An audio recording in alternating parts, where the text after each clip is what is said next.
So one of the greatest learnings, and for why I then eventually became world champion, was because I learned to simplify life. So even on my way to being a world champion, I never read a single piece of news, especially not the ones about me. Never read a single piece of news, never read a single email for the last 4 or 5 months on my way to becoming world champion. I chopped off everything, all the unnecessary rubbish.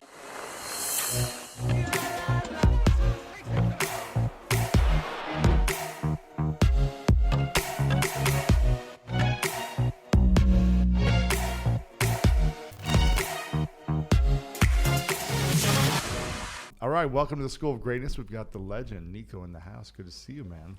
Thank you for having me. Super pumped. We're in Austin, Texas. We've been emailing back and forth for, 3-4 months now? Yep. Probably. And I didn't even know who you were until a few friends said, oh my gosh, this guy, Nico, talked about you. He talked about your book on his YouTube channel. And they freaked out. And I was like, okay, I got to learn more about this guy. They're huge fans of Formula One, which is only 3 people in America, right? That sucks, yeah. Our sport is like one of the biggest globally. Huge everywhere. But everywhere except America. And every time it's on, I'm always like, it's always late night. It's like a rerun or something when it's on here. But you guys are picking up here in the U.S., right? Yeah, I mean, they're going for it because for the sport to be successful globally, the U.S. is like such an important market. And we have U.S. owners now. So they're doing everything to try and grow the sport in America. So we've got this race here in Austin, Texas, which is where we are at the moment, sitting in this hotel meeting room here. And so this is like one of the starts to try and go big in America. Why is it important for it to be big here in America? Because America is the global powerhouse for anything. And if you want to be big, whatever, if it's a company or sport or whatever, you have to conquer America. Yeah. We know that, and everybody knows that. So that's what it's trying to do. I think one of the most powerful ways would be to have an American driver. That would be the way to go. So how do we do how that? How are your skills? You think you have a I'm chance? too big, though, Come on, right? you can jump from one sport to the other easily I have jumped in and many be the sports. best in any sport you go for. So I have jumped in many sports, but I'm a big guy. You're supposed to be smaller, right? You're supposed to be like compact and a certain size. They've loosened up the rules now. When I was driving, which is 3 years ago, every gram of your body weight mattered. But now, because drivers went on hunger, went so extreme on diets and went too light, and really it started to become a bit dangerous, they kind of set a driver limit minimum now. So even if you're a small guy, you have to put lead weights to your seat. What? To bring it up to your kind of weight. Really? Yeah, so you do have a chance. Because I'm 225 That's pounds. pushing it a little bit, maybe. That's pushing it. So I got to drop about 40 pounds probably. More or less, yeah. Really. So now, is it true that there are 500 million fans worldwide? Is that what I heard? Yeah, so globally, Formula One is top 3 sport, together with after Olympics and soccer. It's the most viewed sport in the world, in front of cricket. In front of cricket? Yeah, so it's absolutely massive. Why is it not big here? Why is NASCAR massive here, but no one... I have no idea. It used to be. Back in the 60s and 70s, it used to be very, very big. And I think many of the older listeners will remember those days. With Ferrari racing back in those days, and all the legends of the time, and then somehow the sport lost the connection to the US, and now trying to build it up again. Okay, is that part of your mission? I would like to support, if I can, but it's not really part of my main mission because I have other projects now. Other visions. But even going back, so my father was a Formula One world champion himself, and he won on the parking lot in Vegas. There used to be a Formula One race in the Caesars Hotel parking lot. No way. And he won the world championship on that parking lot. In Vegas. Yeah, so back in those days, F1 was massive still. Okay. Now, did your dad influence you in a big way, or were you also just a fan of Formula One without your dad being the world champ? No, certainly my dad influenced me massively because as I was growing up, he was still racing, not in Formula One anymore, but in some touring cars like NASCARs. And then growing up watching your father do that, which is the racing, the adrenaline, the crowds going mad, the battles and everything. I mean, there was no other way than be inspired by that. And so from very small on, it just became my dream to become a racing driver myself and try and make that hobby into my job as well. But weren't you also like world class in tennis and didn't you do other sports as well? Yeah, so my mom was pushing for tennis. My dad was pushing for racing driving because my mom was dead scared about the racing driving because it's so dangerous.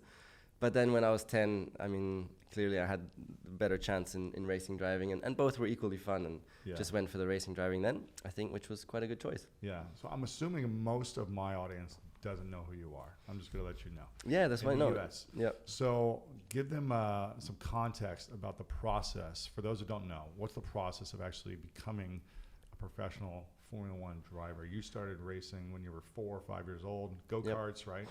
And how's the actual process go to get to where you were?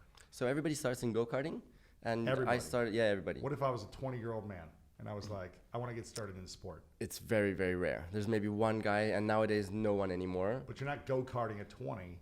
You're starting with the smaller Formula One cars, junior Formula One. Gotcha. Yeah, so you start in go-karting, and I started when I was 4, because as with tennis and golf, you have to start young, I think, to really take the most time to practice the skill. And then you start racing go-karts at the age of 10, and you start going for world championships at the age of 12, really go-karting world championships all around the world. For like juniors, yeah, right? 12-year-olds, yeah. Wow. And at the time, that feels like the world the championship of the universe, like the most important thing in the world. Yeah. And of course, you got all the ice skating dads. I don't know if they're called like that in the US as well. Sure. But there's big fights. I mean, huge Between fights. Parents? Yeah, cheating, fighting, even at such a young age, because there's so much at stake, you know. So, and it's the same in every sport. It's just a bit of a crazy world, you know, how then the parents are kind of living their passion through their child and are forcing their child and pushing their child and things. So saw a lot of that, which is horrible. Which gave me a lot of life lessons as well for how I want to bring up my kids. I'm very, very sensitive to making sure that I don't impose things just because I desire them on my kids. Right. How do you do that as a parent? It's so difficult because the simplest things. Why am I pushing my child to walk at the age of 8 months? Because I want to get people's recognition that my child is they're superhuman and is the first child in the world to walk. And I catch myself doing that. Wow. And that's the same for every parent. And it's just crazy. It's crazy. It's completely crazy. And it's all because of our own need for recognition. Wow. And so that's just one example. And I'm, because of these life lessons and also all the psychology and philosophy studies that I've been through, I kind of learned that awareness, to be aware of all these things and understand. And then I can react differently and more appropriately. So when I catch myself doing that, I put the handbrake on now. Really? Because I'm like, Nico, that's just wrong. It's just not good. Well, I think there's a way of wanting to accelerate your kids' growth and give them the best tools to be successful, but also like remove your ego from being like, look at me, I'm the super dad, right? You're very right. It's a very difficult balance to find. You don't have kids yet, huh? I don't, no. So this is all in front of you. I know. I'm always learning from like new parents and what to do. You thought any of your self-development things were challenging? This is the biggest. This is the biggest school. This is the biggest challenge and school in the whole world. The hardest thing to get through. The most wonderful thing to get through. I can imagine. But it's incredible. And I mean, it's almost impossible to do it well. Yeah. It's so difficult. Now, do you feel like your dad gave you the tools, but also distanced his ego and his desires away from you of like, you need to do this? Or was he supportive in whatever dreams you had? I'll just cover first. Well, maybe I'll go to that. So my dad, I think, found very good balance because he got exactly what you said. So he always showed that he expected me to do well in life and perform. He's a workaholic himself, like completely, like a madman in terms of work. Yeah, I mean, flat out. And so that's kind of his baseline. And so therefore he expected a lot of me as well as a kid, whether it's school or go-karting or everywhere, which was not always easy to live up to that kind of expectation.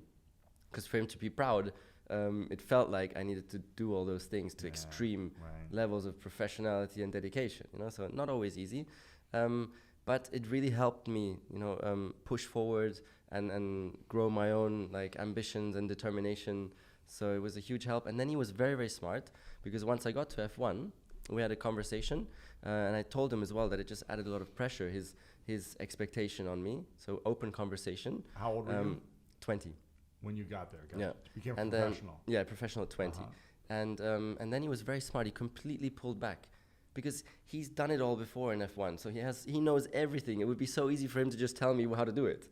So of course he had the urge, you know, to teach me everything, show me everything, and help me all the way. And but it just doesn't work like that, you know. He didn't help you that much. Well, because I can't even accept his help. It's just too hard, you know, to accept the opinion of the dad, and as maybe many of the listeners will know how it is to follow the guidance from the parents. It's not always easy. Right.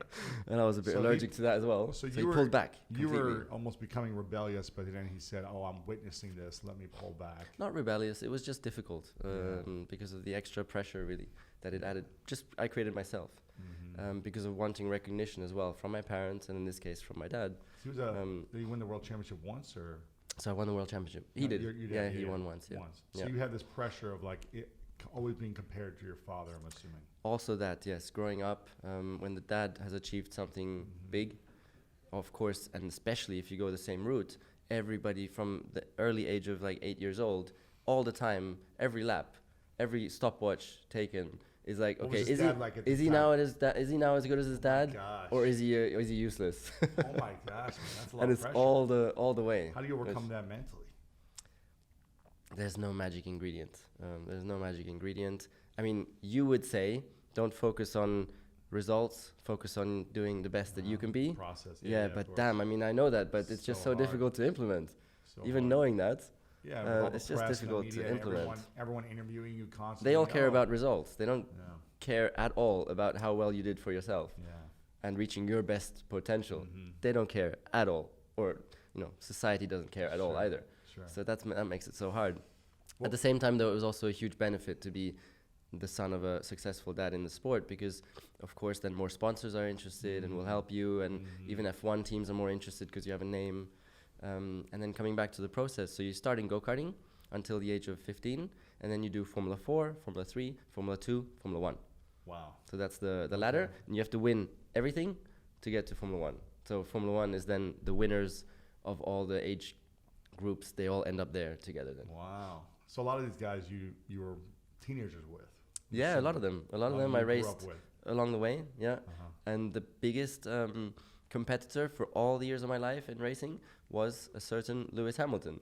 So I think more of your listeners will probably know him of course. in this moment now. Although maybe some of you still don't because they probably just know maybe because of social media, but not because of the sport. Yeah, possibly. Yeah. So Lewis Hamilton now has just won his 6th title. Here in Austin. Actually, I'm a bit fast forwarding here because it's going to happen on Sunday. Yeah. But this podcast is going to come out afterwards. So he'll have won his 6th title. And the greatest of all time has 7 titles, which is Michael Schumacher in the Ferrari. And so next year, he's very likely to beat all those and become the greatest of all time that our sport has ever seen in 70 years of our sport. Wow.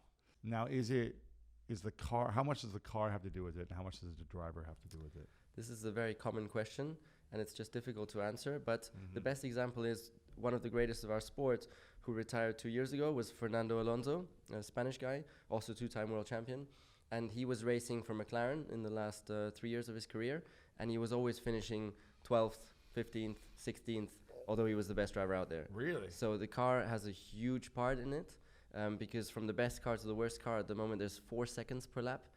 But then from the best driver to the worst driver, there's about 5/10 per lap. And so the car has the big chunk, but then as a driver, you can still make a big difference because it's up to 5/10. So why would he stay with McLaren? If you're the best driver, why would you go with the best car? There was, I think, about $40 million that paid for some of the miseries per year. Okay, so an extra $40 million. So there was 40 million reasons, I guess, maybe. Why? I mean, that's a bit mean to say. Right. It's no, also the money. It's also, of course, that sometimes you just can't choose because there's very limited availability.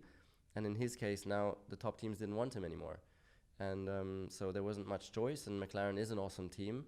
And it just was a bit of bad luck as well that it just didn't get it together and had such a bad car. So if I'm the best driver in the world, I can't choose the best car. No, because that's another point about sports in general, or life in general, that just being the best or having the greatest talent isn't enough. You need to have social skills. You need to be emotionally intelligent. You need to work your way into the right places. You need to play the media game. You need to know how to be dedicated yourself and prepare the best possible way. So it's just talent is not enough. Right. Everything else counts. And also then to have success in our sport, it's important that you maneuver yourself into the best car in the right moment. Really? Because there's some drivers who were seen as one of the greatest of all time who never even became world champion, just because they never sat in the right car. But it's a part of it. So you can't really call them the best drivers of all time because part of it is to know how to get yourself into the right car get the right deals done, manage yourself. So there are people that are considered the best in the world, but never won a world championship because Exactly, yeah. of the car. Yeah, even never won a race. There's one guy What? called Chris Amon. He's a New Zealand Kiwi, and never won a single race. But he was considered one of the And greatest. he's considered one of the fastest. How is he considered one of the fastest? Well, because you know just see from the outside, techni- you can see Wow. what they can do in inferior cars Really? compared to the teammates that they have. So those are always kind of references. Based on the other cars within Exactly. the team. So Got you it. can always kind of judge what kind of level they're at. Okay. And so there's a lot of people And who you're like, say imagine if he was in this car. exactly. Interesting. Yeah. So that's different to you playing handball, Yeah. where for your own performance it just comes down to your own Skill set. You skill have the that balls, day. the same net. Yeah, more exactly. simple. But in our case, we really depend on the technology that we're racing with, Mm. which is built by 1,500 employees per team. So my team had 1,500 Shut people up. to build 2 racing cars This every is year. expensive. Yeah, 400 million budget. For the cars? No. So 90% of that was driver salaries, Oh my god. and then there's 10% left for building the I'm in cars. the wrong business. Just kidding. That was just a joke. That's good. But the 400 million is accurate. Just the driver salary 400 ratio. million The 400 million per year per team is for accurate. 2 cars. For 2 and race cars. 1,000 employees. 1,500 and employees. Traveling with it all and Yeah. whatever it takes to. Yeah, oh my yeah. gosh. Of man. course, the 1,000 employees don't. The 1,500 don't travel. Right. It's only about 90, I think. Oh my gosh, man. But it's huge. It's completely massive out of sport. control. Yeah, massive. Now, what was the biggest lesson that your dad taught you growing up? He always said, you always meet twice in life. So when you do part ways because of an argument or whatever, remember you'll always meet that person again.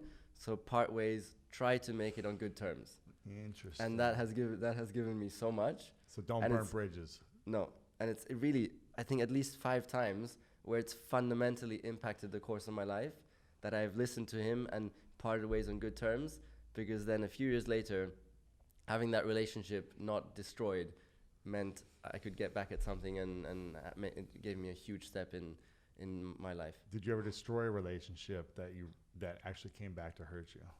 So I'm much more on the sensitive, not impulsive side. I always very rational thinking. So I will very rare, almost never do I like go out of control or really? yeah. That's good. It Yeah. must be like a You're a European bit more, way. You're a bit more I'm on more the other side, no? passionate. A bit more on the other side. You have yeah. to learn. I have to learn over the years of like making mistakes. Yeah, yeah. Like, okay, So one of your don't biggest, text this thing back to this person.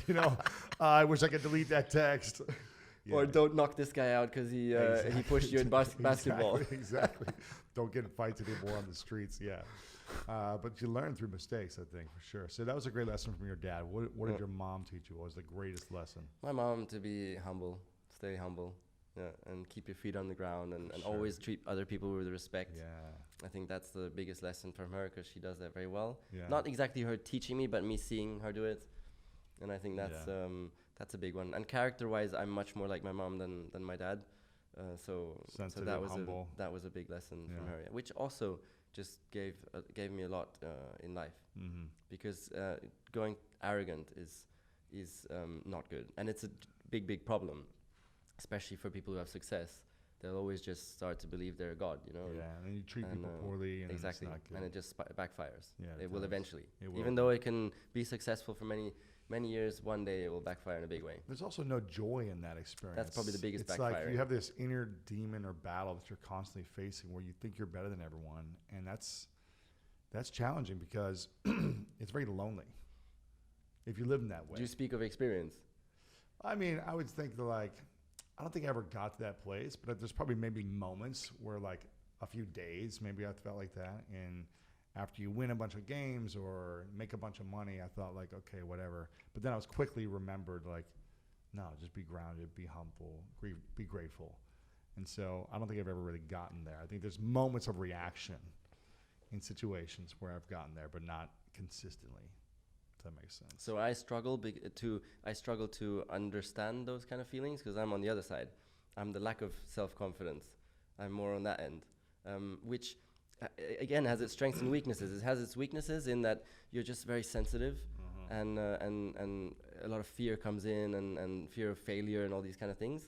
But at the same time, fear is like a huge driver, and and to become a better person, to prepare better, and and sensitivity also helps you learn, and improve yourself, because you're always questioning yourself.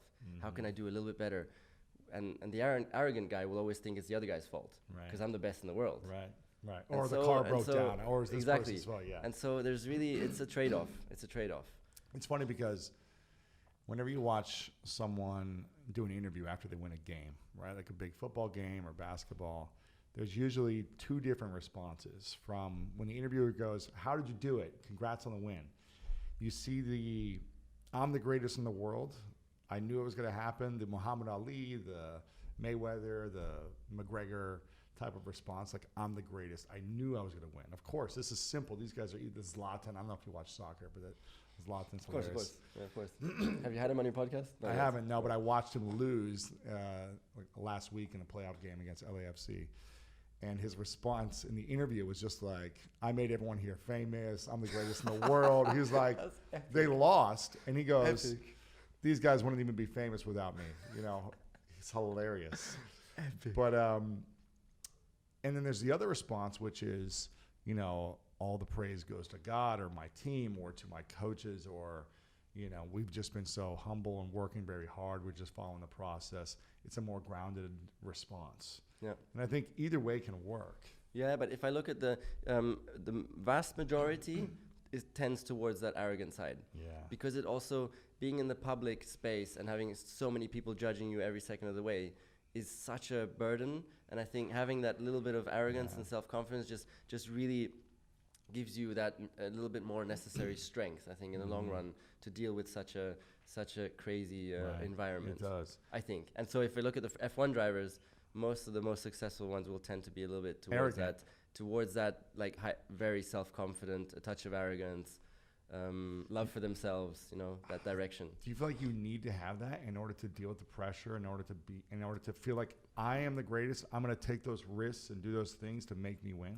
I think, as you said, there's not just one way, but I think in terms of the majority, it's a little bit towards that direction, which is probably the more successful, more potential character trait, I think. And also those guys usually have the glass half full rather than half empty, which also it just gives this little bit more stability and strength, I think. And if those guys then still question themselves, in some way they still manage to understand that they need to improve themselves all the time, which is Michael Schumacher, for example.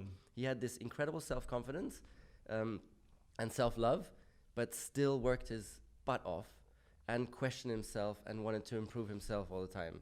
So that's the magic ingredient then, which is very rare, I think. Yeah, I think when you're arrogant and you think you're the best in the world, you have blind spots where you're like, you don't think about the little minor things that maybe you need to improve. And therefore, when you start to hit your decline, because at some point you will decline, whether it's physically, emotionally, mentally, like at some point age will get the best of you. At what point in sports? At some point, right? In sports. But is there some guideline from doctors or what? No, I just think like you said, 37, 38 is kind of like the older spectrum of the sport because it's just so physically demanding. So you're not going to be 60 probably and playing at a high performance. How does Tom Brady do it? How the hell is that possible? That at the age of, you still have that hand-eye coordination. Is it experience that just overcomes he's so disciplined with his body, where he's extending the quality of his health with everything that he does. I've met Tom a few times. I know a lot of people on his team. And he's not superhuman. He just is super intentional in what he does every single day. I mean, if you watch his college football, he sucked. Well, I mean, he was like he wasn't an average. He wasn't an average. I mean, he was an elite quarterback in a Big Ten in a conference for Division I, right? So he's an elite quarterback, but based on the standards of like freaks of nature athletes, he wasn't like this incredible looking athlete. Wasn't fast, didn't have this amazing arm, but he has consistently been focused on his health, and his mind is so strong that I think his mind carries him through any challenge and adversity. And I think the mindset is the thing that a lot of people lose first. It's like when you start to doubt, like you were smart, you went out on top. You didn't say like, I'm going to go try to like three-peat, go back to back. because when the mind is gone, I think it's hard. It doesn't matter what the body, if you're healthy or not. And you talk about insecurity, and did you feel like you lacked self-love? Yeah, throughout? but I still do. Why? Generally do. Why is that? Where does that come from? If you lack self-love, it comes from. Where does it come from? A lot is linked to the need for recognition from others around, whether it's friend or the public or whatever. I think a little bit above average need for that I have. Why is that? Because No you're a idea. psychologist. I mean, it's as long as I can think, really. Even as a young kid, so shy, could never even speak in front of other people in any way. Extreme shyness. So it's as long as I can think, really, that I have that. Then I don't know. Then I think about my parents and things, possibly because my father was traveling a lot. Maybe that adds a little bit to it. Because he, as I said, workaholic. So possibly. You didn't see him but much. But as much as I think of it, I cannot find a real evidence of it in my mind. It's just a possibility because, as we always say, the youth has such an impact, our early days. So, and I don't blame him or anything in any way. Sure. But how do you think we develop self-belief and eliminate that insecurity? Is that possible? I've tried so much. Really? It's so hard. So I did it. I helped myself with, first of all, I grow as, like, for example, I could never speak in front of my class. I couldn't either. And now I can speak in front of 1,000 people. Yeah. And it's okay. Like, sometimes I can even almost enjoy it. Right. You're like, I could breathe a little bit. Yeah. No, and this is the most incredible transformation, because literally, even in front of 6 people, I could not speak. That was me. I wouldn't sleep the whole night before. It would be shaking. My whole mouth would be shaking standing in front of them. Wouldn't black out. Wouldn't be able to think anymore. Like, the greatest horror. And here is one of the biggest life lessons for me, which you know exactly about. It's you grow most when you push yourself into the discomfort. That's where you do the biggest growth. Man. It's push yourself into the discomfort, push yourself into the suffering, push yourself into your fear, and that's where you grow most as a human being.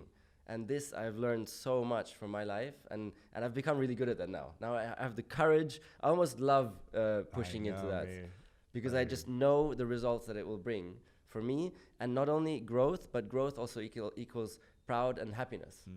That brings long-term happiness. When you know that you're growing as a human being, you're learning, you're making progress, you keep pushing into the discomfort. And so, so this is something I learned a lot from my life, which you did too. It's my whole life. I feel like we're very similar. Where is the biggest insecurity now? I mean, you're a world champion.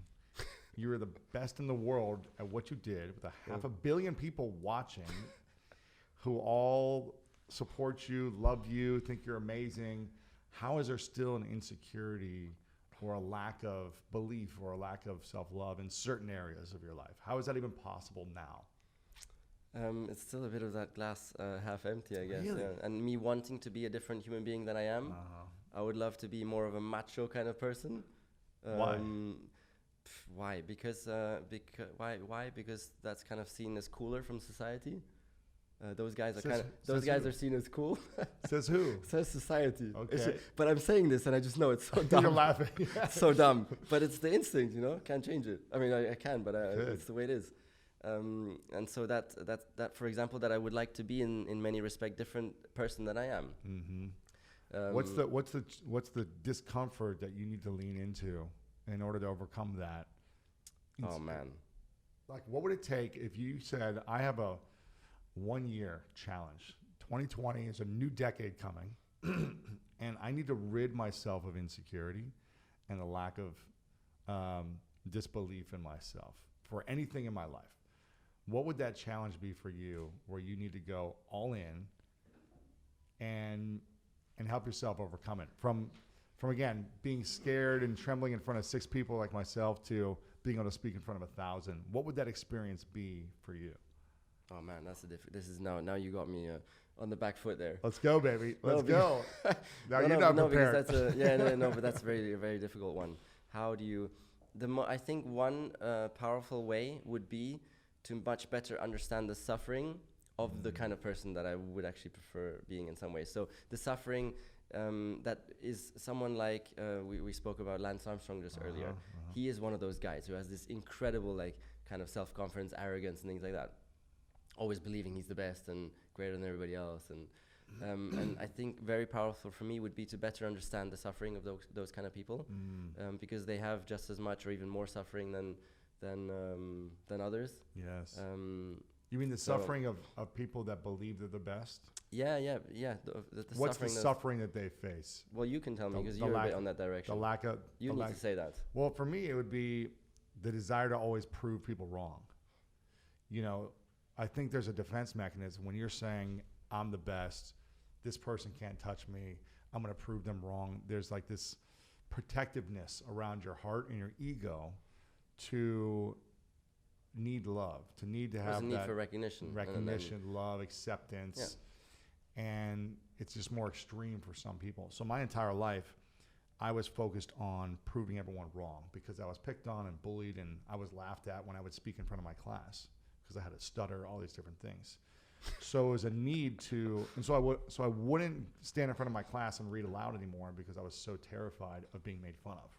And isn't it funny? Like you pussied out. Yeah, exactly. And these memories shape our life, right? These moments, whether it be one or many moments, shape our life, and it did for me, multiple moments. And my whole goal of being a great athlete was to prove everyone wrong about me. To get self-love, but it was like I wanted to hurt those people, to say like their words were not validated. I'm going to go spend a decade, 2 decades to prove them wrong. So, you know, I wasn't even thinking about it really like every day, but it was subconscious. And that was a driving force for me. But it left me feeling very lonely, even more insecure, because if I didn't win, then I was nothing. So you always had to win or you're a loser. And that's scary because you will do whatever it takes to win. And I hurt myself a bunch. I got a lot of injuries, and it just wasn't smart. And again, I was more reactive because it was like no one wanted to be around me if I ever lost because I was just so angry. So I think there's a level of discomfort inside. There was no peace ever. And I think there's not much peace for people like that.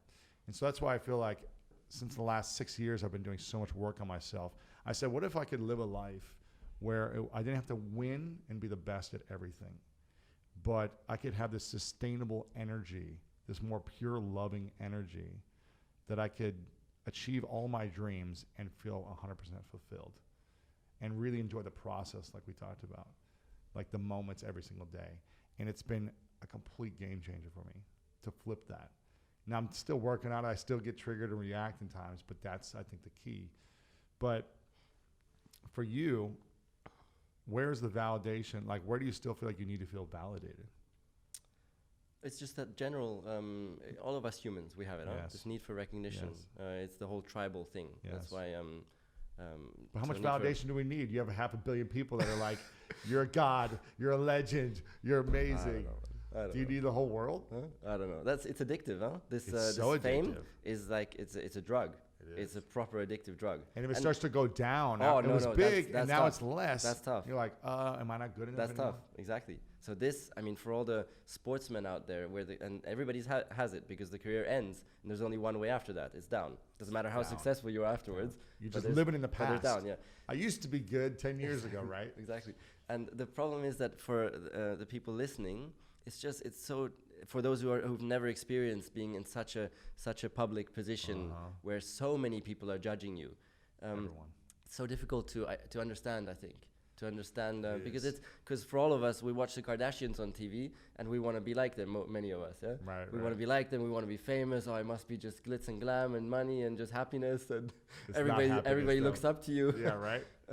So it's a bit difficult to understand that, no, in that position, money and fame might actually bring sometimes more suffering than when you don't have it. As long as you're above a certain threshold of income where you don't have to worry about paying your rent in 3 months and things like that. Of course, that's a big suffering which many people have, which is more extreme than anything else, surely. But once you get beyond that, your basic needs. If you cover your basic needs, I think you're better. You have a good chance of being happier than the people who are actually having millions and billions and are famous. Where do you feel the most fulfilled in your life? When you're doing, thinking, being what? The most fulfilled is when I one example is when I progress as a human being. So, for example, reading your book.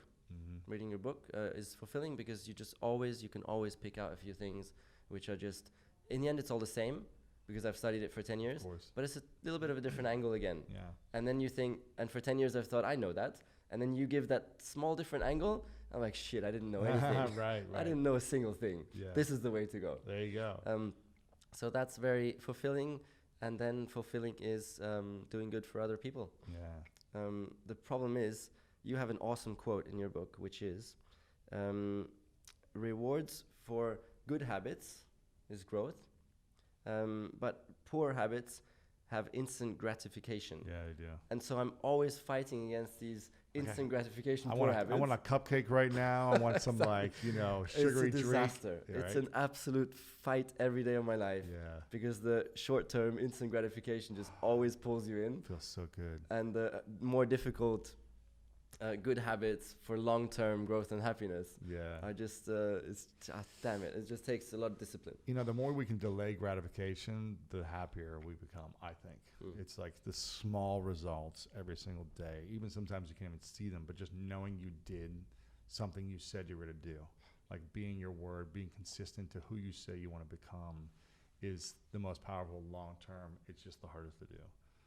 But I think that's where the real, you learn more about yourself doing that than taking the easy way out. Of course.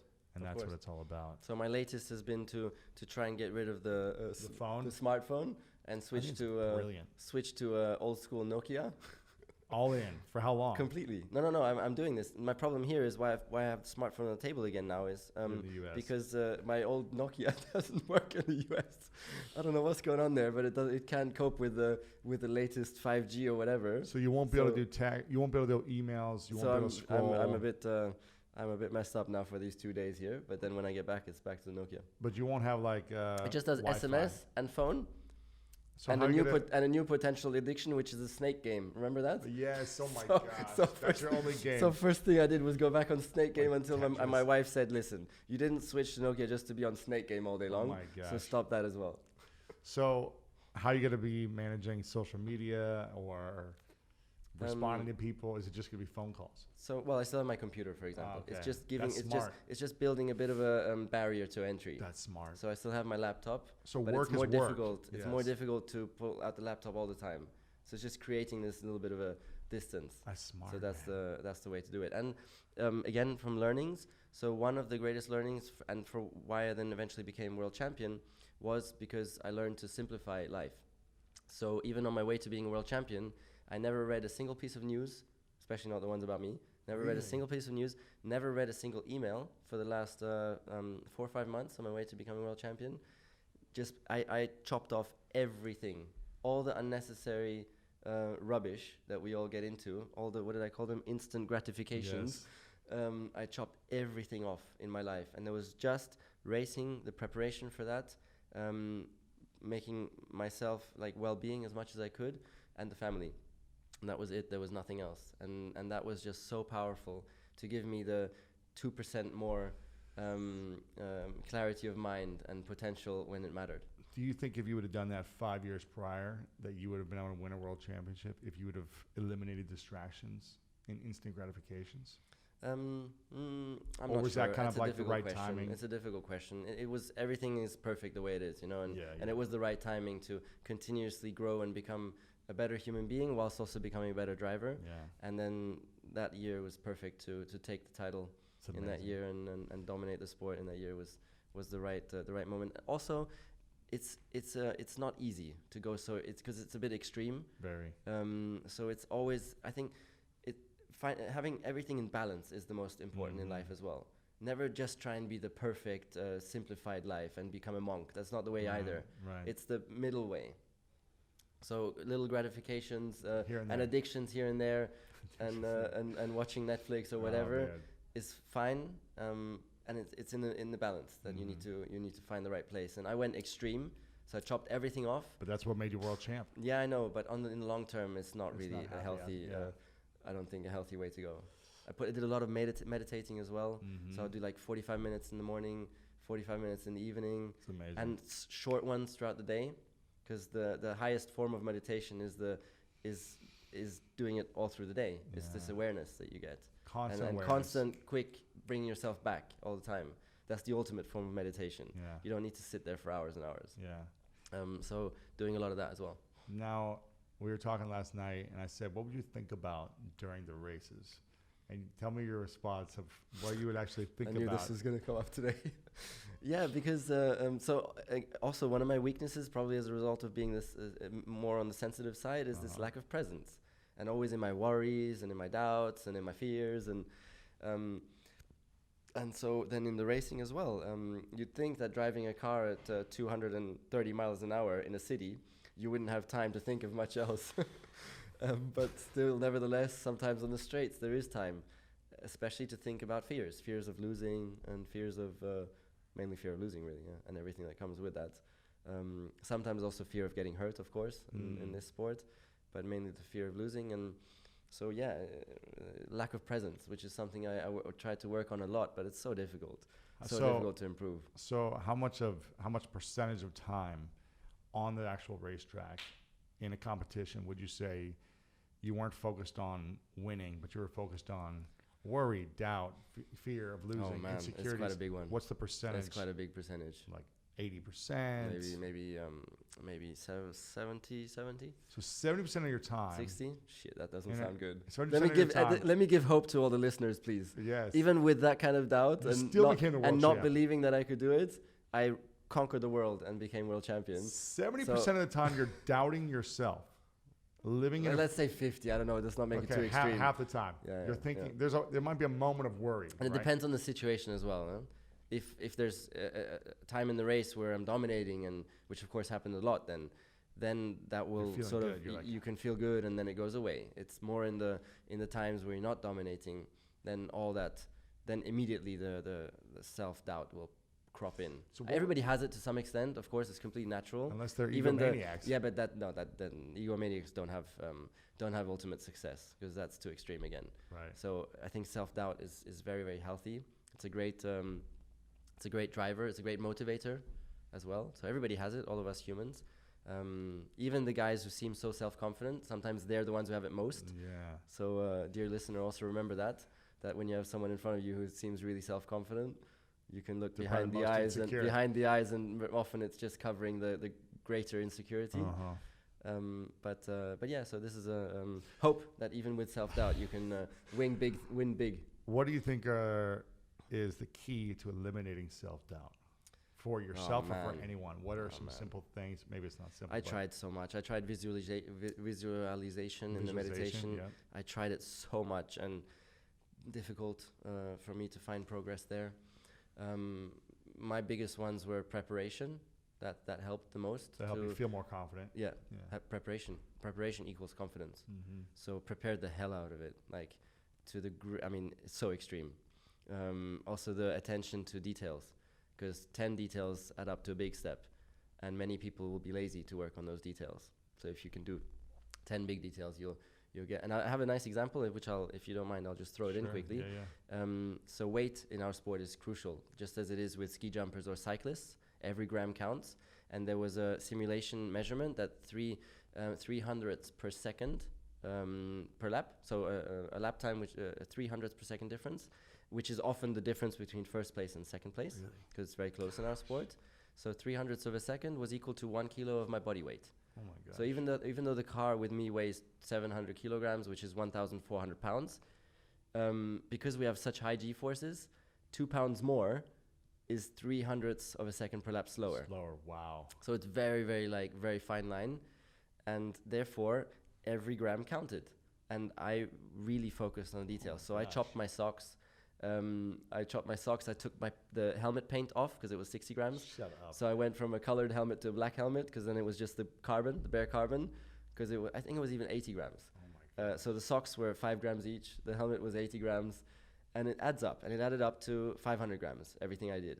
I also chopped my seat, because the seat is a carbon mold. So if you chop it in the places where you don't necessarily need the seat, you have, again, 10 grams here, 10 grams there, and you get another 80 grams. So I had 500 grams. So then I get to the summer break, and I'm behind in the championship. This is my last year. And so I'm thinking, what the hell can I do? This guy's a machine. My competitor, my opponent, Lewis Hamilton, is an absolute machine. what the hell can I do to beat him? I need to find that little bit more. I was just a couple of points behind. And I had lost against him the previous 2 years as well, or 3 years even. And so I'm thinking. And then I come to the conclusion, okay, I do a lot of cycling. So I've got these leg muscles. And leg muscles is some of the heaviest muscles in the body. So I'm like, okay, summer break, 4 weeks, stop cycling. And I go on the treadmill and walk instead, uphill on the treadmill. So that I keep my fitness, but I stop cycling. And I lost 500 grams. I measure myself all the time, and of course it's not perfectly accurate, Sure. but I'm pretty sure it was more or less exactly 500 grams that I lost. So by now it's totaled 1 kilo that all the details have done. Now we get to qualifying right after summer break. The second race back is in Japan, or second or third race. Japan, my teammate is on pole, and the checkered flag is already out. I'm still out there finishing my lap. I cross the line, and I'm ahead by 200ths of a second to snatch pole position away from him. And that gets into his head. He freaks out, does some crazy shit, whatever. Messes up the start the next day. So he's like 8th after the start. I take an easy win. He manages to come back only to 3rd place. And that gives me the biggest championship lead then on that day. And then I just had to carry it home in the next couple of races. So this is one example of just details that can result in such a massive difference at the end of the day for the whole life, actually. So it all hinges on the details. Tiny details sometimes, yeah. So this is preparation to give you more confidence. What was it like? I mean, so you pretty much grew up with Lewis, right? Yep. Racing all the time. We were racing when we were 13 years old. We were both taken by a Mercedes-Benz McLaren, and they paid for our racing because we were the biggest talents in that age class, yeah. So they paid for our racing, and it was just the two of us. And racing the world championships and everything, and in the greatest championship we finished 1st and 2nd. The only problem was that most of the time it was him. It was him finishing 1st, and I was finishing 2nd because, especially in go-karting more than anywhere else, the natural talent counts. Because there you can't do so much with technology. Engineering skills and technology. Sure. As a driver, it's more about pure driving because the car is so simple. So there, and the guy just has so much natural talent. Really? It's off the charts. So always difficult. What makes him naturally talented? Oh, it's just the genes. It's the genes, and for driving, what you need is mainly hand-eye coordination. Is a big one. Really? Yeah, hand-eye coordination, and and the speed of processing of your brain is a big one for us in our sport because things happen so fast, and you have to process things like every hundredths of a second. You have new inputs, a new bump, a new feel, a new vision thing that you can see your car going. So it's really the speed of processing, which is so crucial. And for example, when we arrive at the end of the straight with 230 miles an hour, and then we break down to 50 miles an hour in the space of 80 meters. So in the space of, what the hell is that for a distance? 80 meters? How many yards? 180 yards? No, I don't know. Meters, yards? It's almost the same, like 100 meters, 100 yards. Oh, it's pretty similar. It's like 110 let's yards. Let's say it's 100 yards. Let's say it's 100 yards. So in 100 yards, we break from 230 miles an hour to 50 miles an hour. Yeah. So it's like hitting a wall. Yeah. And in that, and it takes maybe half a second. It takes maybe half a second, or it's your speed and stop. Yeah, it's just you hit a wall. So if you would, you're a strong guy, but if you would jump in the car tomorrow, it would take your head off. I think. Really? Your head would smack into the steering wheel because you'd not be able to hold it up. So we're very strong. We're very strong on the necks than the guys. I went on a Navy jet in the G-force. So they do 7G. Yeah, and we do 6. Holy cow! But theirs is vertical. Ours is longitudinal. Dude. So it's very different. Because vertical just compresses you as a body, which is still like extreme. But having it laterally, I think, is even tougher for the body because it's like pushing you, is trying to roll your head off. It's going to side to side. It's going to I went 5G and I was like out. Yeah. I was so exhausted. It was like I was exhausted. Yeah. So we're doing 5, 6G all the time. Oh my god! Every corner is in the faster corners You're a machine, is dude. 5, 6G. So it's very, very extreme. And there, in that braking of like half a second in such an extreme deceleration, to still process all the time you need to be on the limit. If you brake 1 yard too late, you're going to lock up and you're going to end up outside the track. Yeah. And if you brake 3 yards too early, you lose easily 1/10 of a second, which can be 2 positions on the grid. So it's that precision and the processing speed of the brain which really makes a difference. What did that do for you mentally to have this guy you grew up with and always get second? behind him. You're always like so close, but he's just a little bit ahead, like every year after year. How do you overcome that mentally? Well, that's one of the biggest ones that just kills self-confidence. Even if I may have had it when I was young, thinking, okay, I'm a great racing driver, but then if you just constantly finish second, and also when I got to F1, because you depend a lot on your technology as well and on your car, it took me 6 years to even win my first race. So for 6 years, I didn't win not a single race. So 6 years of no winning at all, nothing. Finishing 10th, 12th, 15th. Not even a podium. 7th. Not even, well, I had 2 podiums. In but, 6 years. In 6 years. So how do you stay confident? How so do you that's the thing, and it's difficult. It's really difficult.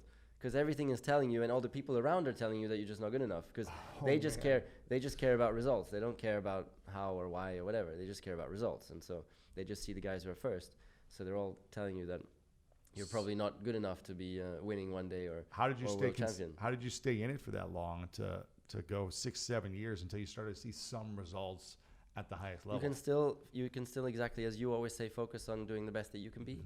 And you know yourself when you've done a really good job, even in an inferior car. Right. So that's where you pull your strength from. And the team will usually also know that they know where their car is compared to others. Gotcha. So if you do a great job, that they know, okay, with a good car, you probably would have won today. Wow. So that helps. That's really important. In the team community, you get your rewards and recognition or whatever. So like you did better than you should have done with this car. Exactly. Okay. So that's okay. That's nice. And that really helps you keep confidence and keep pushing, keep being determined. And I also really believe strongly that the people who really push hard will be rewarded one day. Eventually, someday. You just believe that, yeah. And this is a belief that I really have. That's good. That if you keep pushing like hell, then one day, even if it's a long time, you will be rewarded, which happened to me. I pushed like hell for 11 years and got the massive, incredible reward at the end after 11 years. And every year along the way, I was always one step better in the championship as well. There was only 2 years where I was a small step back and then up again. Yeah. So 11th, 9th, 8th, 7th, 6th. Second, first. That's great, man. And what was the biggest thought running through your mind within 10 minutes before the starting line of a big race? Oh man, it's a lot of what is it? I mean, there's a lot of adrenaline, apprehension to what's ahead, concentration, and as well this usual fear of failure crap. Gosh, man, where do you think you'd be if you didn't fear failure? Well, as I said, it's not necessarily a bad thing. Yeah. If you learn to appreciate it, sure, which is one of the biggest powers, learn to understand that failure is your greatest gift to grow. It's a driver, yeah. Yeah. So learn to appreciate it. Learn to even, you'll never like it, but learn to understand that it's not that bad. It's actually, this is your chance. Yeah. And this is also something that I visualize a lot and try to repeat to myself. That failure is the opportunity to become even better, even stronger, even to grow. So that's an important one as well. And because without failure, you just stay the same. You never grow. Yeah. So you're stuck. So you've got to fail to learn. Exactly. You've got to fail. Yeah. So why were you afraid of it? Because it sucks. The feeling sucks. It's horrible. It does suck. How did it feel when you were losing in football? It sucks. It's the worst. Handball. Well, USA is not that good in handball, so it's like it's always a challenge. Yeah, but less than losing as a team when you do a shit job yourself. That's the worst one. And all your teammates have lost because of you. That's the worst. You had the shot in the last moment and you miss it, you usually make that shot, and you miss it. So it's you who's cost the whole team the loss. And we're a team as well in F1 because we have 1,500 people in the team. And all of them, their bonuses depend on my result on the track. So possibly even like the kind of gifts that they're going to be able to give their kids for Christmas depends on how I do on the track. So when we then as teammates take each other out from first and second place, because it was always us two battling for all the wins in the last years and in Team Mercedes in Formula One. So if we would then crash out and then end up in the wall or in the gravel trap with half a car left, causing damages of millions of dollars and losing the result for the team, man, that was tough. Then internally as well to manage that. That happened? That's so hard. Did that happen? Yeah, it happened often. Were both you guys crashed? Yeah, we crashed together. No way. Yeah. and And that was tough. That's why you don't talk as friends today. No, I'm That just kidding. No, we're okay. We're neutral. It's fine. Yeah. It's fine. I want to be respectful of time, although I wish I could talk for another hour. We'll have to do another follow-up when you're in LA. Couple final questions. This one's called the 3 Truths. So imagine it's your last day on Earth many years from now, and you've achieved everything you want to achieve. But for whatever reason, you've got to take your accomplishments with you. You've got to take your content, videos of you. Very easy. I've got this one. What would be your 3 lessons you'd leave behind? I've got this one. No. Take an achievement with me. No. No, I want to take an achievement with me. You can't take it anywhere. Oh, you can take it all with you, but you have to leave 3 lessons behind, 3 truths that you would share with the world. They have no, and the world wouldn't have access to any content of yours anymore. So there's no more information. This interview isn't here anymore, but you get to leave behind 3 truths or 3 lessons to share with the world. Yeah. And that's all they would have to remember you by. What would be yours? Oh man, this is Jesus. You with your 3 truths. Yeah. See, I didn't prepare for that. Okay, so I would say that all of us are searching for more happiness in life. Yeah. So I think some of the greatest ingredients are, first of all, living a life of doing good for others. Mm-hmm. And which I still have miles to go in my life to find my direction there, which also sucks, but it's not an easy process, but I know it's the right way, so I'm working on it. So that's one. Is that what you're asking, or is it different? 3 lessons that you would share behind. So doing good for others. Yeah, doing good for others. Yeah. Never stop growing yourself, so learning for yourself and growing for yourself. And then, man, I don't know. I forget. You have one more lesson to share with the world. I go for 2. Oh man. This is all they would have to remember you by. This is the only thing you get to share left with the world. The only thing they remember me by? From all the things that you've learned, parents have taught you. Well, I like the one that my dad said. You always meet twice in life. It's not really the best one that I could come up with, but it's one that I remember. You always meet people twice. Yeah, but I'd like to go into achievements. That would be even nicer now for me. So achievement, I would like to have achieved, to have inspired my kids to live a life of giving, because this is something that I missed out on as a young kid. I grew up in Monaco, which is one of the richest places in the world, and it's like a kind of rich cocoon, you know. And I never experienced or got inspired by giving to others or helping others or doing something good for others. It's all about just how much can we make and accumulate.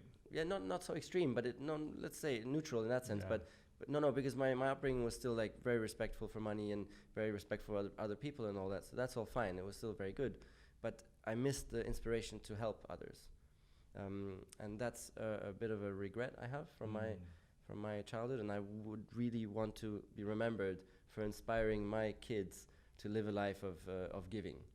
That's cool. And it's so important for us parents to deliver these inspirations to our kids. You're gonna have all that to look forward to, because I've learned from them as well now. I always thought that nature, so the genes, I thought that was the biggest part, but I've learned more and more now that as well nurture plays more of a role than I thought.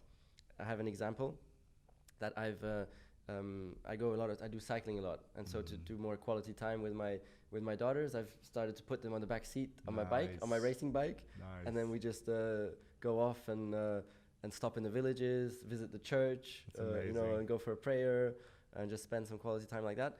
And on the road, there's always a lot of plastic lying around. This is in Ibiza, a lot of garbage.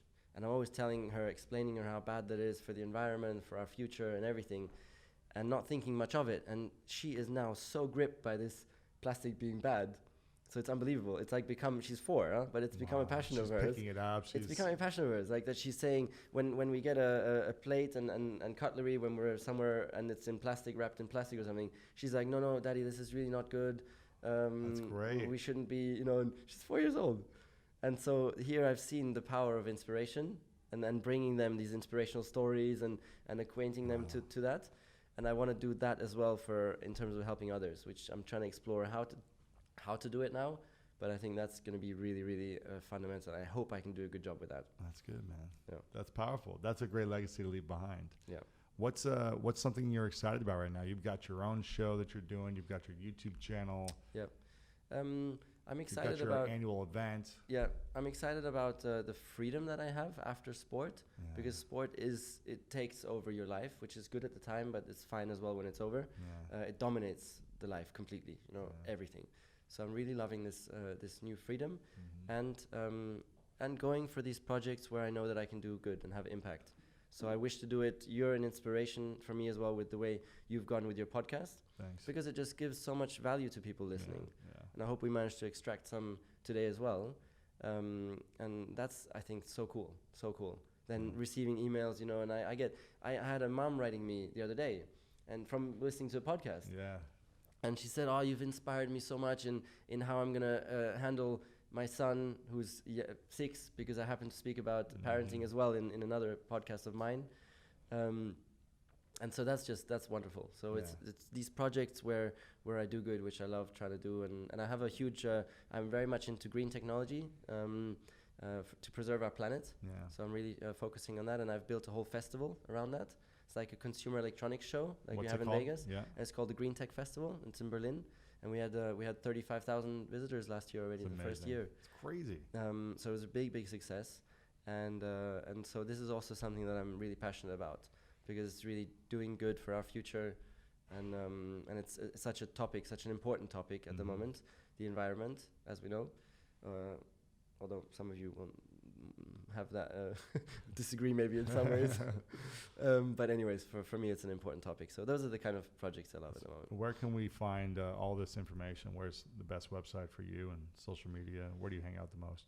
Yeah, so this is not good either, because it's a work in progress, this whole setting up. As you know, it's very difficult. So I would probably say check out Beyond Victory, which is my podcast. It's a great name. So Beyond Victory or Nico Rosberg. You say great name. Yeah, I don't know. I wish to give the name more depth somehow. So I'm about to change it. You can always change it. Because it doesn't say enough. What do you want to say? Yours, like, you've absolutely nailed it. Like, your name is the best in the world. I appreciate it. Thank you. So what do you want it to say? I want to say that my podcast is not about blah blah blah. It's about trying to extract life lessons and valuable lessons from the guests, and hopefully being able to add some of mine as well along the way. And that's what I want the title to say as well. So inspiration, for example, or things like that. Beyond Victory is cool. I think it's cool. Yeah, but I want it to be more clear. Because the problem is also me being an ex-driver, people don't necessarily immediately associate me with producing value for them. They think I'm just going to talk about racing or whatever, blah, blah, blah, like a journalist or whatever. Right. But I would like to express already in the title that it's really about personal development, self-help, that whole direction, because that's what I'm passionate about. Driven for growth, something like that. Yeah. There you go. Yeah. Driven for So, growth. Driven for success. Yeah. No, it's not easy. It's not easy. Yeah. You've stolen the one word that makes sense. Greatness. There's no other word. Yeah. There's excellence, which doesn't really work. Inspiration. There's success. There's greatness. Yeah, but it's just it's greatness. Yeah. I bought greatness.com also. I'm looking to develop it out. Yeah. Oh, amazing. So there's so Beyond Victory is the podcast, and then where you're also going to have your episode the other way around, me interviewing you. So you can go check that out. It's on Apple. It's on It's Spotify, on all the platforms. Yeah, and all on the YouTube platforms. also, right? Yes. So YouTube, it's for me, podcast is working best on YouTube at the moment. Really? That's Even more than audio. That's good. Yeah, that's good. Which is fun. And then greentechfestival.com is my festival in Berlin, and we're planning to go to the States as well in the future, possibly even as of next year. Amazing. Maybe New York. Let's do it, man. I want to come visit. I'm coming to Monaco. Cool. Are you in Ibiza or Monaco? Or where's Monaco most of the time? Okay, I got to come sometime. Yeah. And I'll come to the event someday. Before I ask the final question, I want to acknowledge you, Nico, for your vulnerability with talking about this, because I don't know very many world champions who talk about their fears and insecurities like you do so openly.